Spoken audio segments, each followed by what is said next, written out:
Washington President John F. Kennedy's death gave birth to decades of competing theories, and a mountain of government paperwork. Over the years, those theories sprawled, and the government made some of its document hoard public. Seeking to settle the matter once and for all, Congress passed a law 25 years ago mandating the government release all its documents and giving agencies the long window to keep sensitive information secret.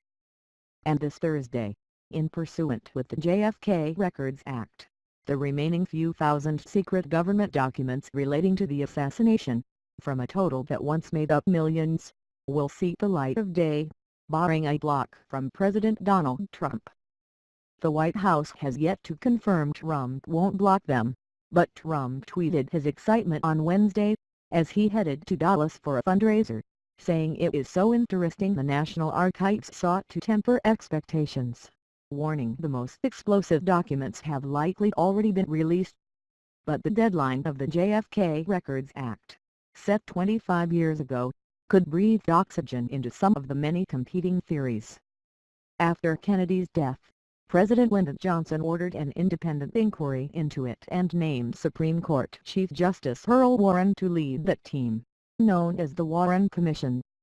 The Commission's historic report declared Lee Harvey Oswald acted alone and without assistance to kill Kennedy before Jack Ruby murdered Oswald while in custody. Oswald was a former Marine who moved to the Soviet Union for a few years before coming back to the United States.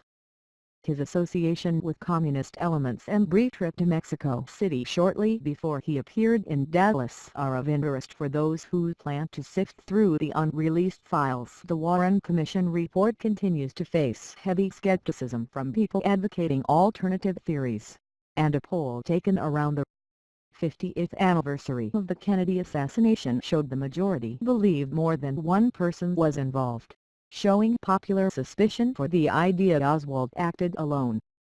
Here are a handful of the most popular and well-known conspiracy theories about the assassination. Multiple shooters. The House of Representatives Select Committee on Assassinations report also concluded Oswald fired on Kennedy, killing the president, but differing with the Warren Commission. The House report said there was a high probability that two gunmen fired at Kennedy, offering skeptics of the Warren Commission endless fodder. The term Grassina now recalls the theory that Kennedy's killer was not necessarily Oswald, but instead a man firing from the ground along the route of Kennedy's presidential motorcade. Trump world finger-pointing. Trump's longtime associate Roger Stone is a passionate conspiracy theorist, who now works for the fringe, far-right website InfoWars. Stone is an advocate for the full release of the files and authored a book pointing the blame for the assassination at Kennedy's vice president and successor, Lyndon Johnson. North Carolina Republican Representative Walter Jones, the leading congressional advocate for the full release of the files, told CNN he spoke with Stone about pressing Trump not to block the disclosure.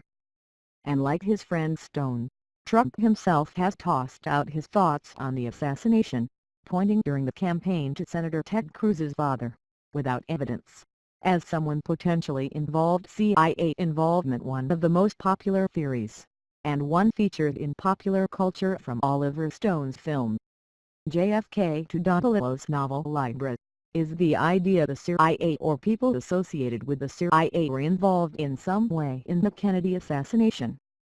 Some theories go far enough to suggest a CIA-affiliated person fired the deadly shot, while others state the CIA or other government agencies had knowledge there would be an attempt on Kennedy's life and, by not acting, they were complicit in the murder. Representative Jones suggested he belongs to the camp that believes there was likely some agency involvement or inaction and said he believes the release could help settle the matter. The government owes the American people the truth, Jones said. And if you were complicit, then so be it. Fess up to it. The House report said the CIA was deficient in its collection and sharing of information both prior to and subsequent to the assassination. Castro's revenge. When Fidel Castro led a communist revolution in Cuba, the United States recoiled as the ideological brethren of its Cold War enemies found a foothold not far off from its own shores. Kennedy greenlit an operation, known as the Bay of Pigs, early on in his presidency, in a failed attempt to topple the Castro government.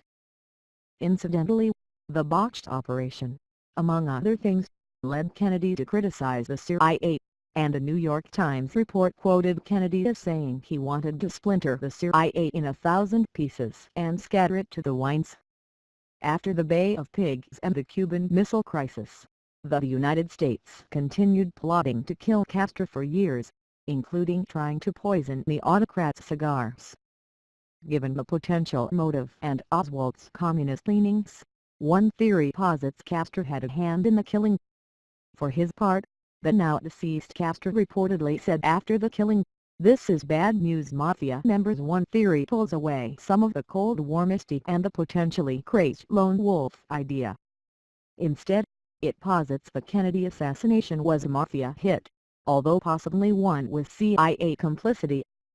Kennedy appointed his brother Robert as Attorney General, and the younger Kennedy made going after organized crime one of his top priorities. Moreover, Castro's revolution pushed out elements in Cuba that were friendly to Mafia interests. The House investigation said its evidence showed the Mafia was not involved in the assassination, but would not rule out the involvement of members of the Mafia. Kennedy was not the target. Kennedy was not alone in Dallas. First Lady Jackie Kennedy was by his side, as was Democratic Texas Governor John Connally. The governor also took fire when Kennedy was killed, and one theory says Oswald meant to kill the governor, not Kennedy. The journalist James Reston Jr. outlined this theory at length, saying Oswald drew a dagger dripping with blood through Connally's name, and noted Oswald's wife said Connally was his target.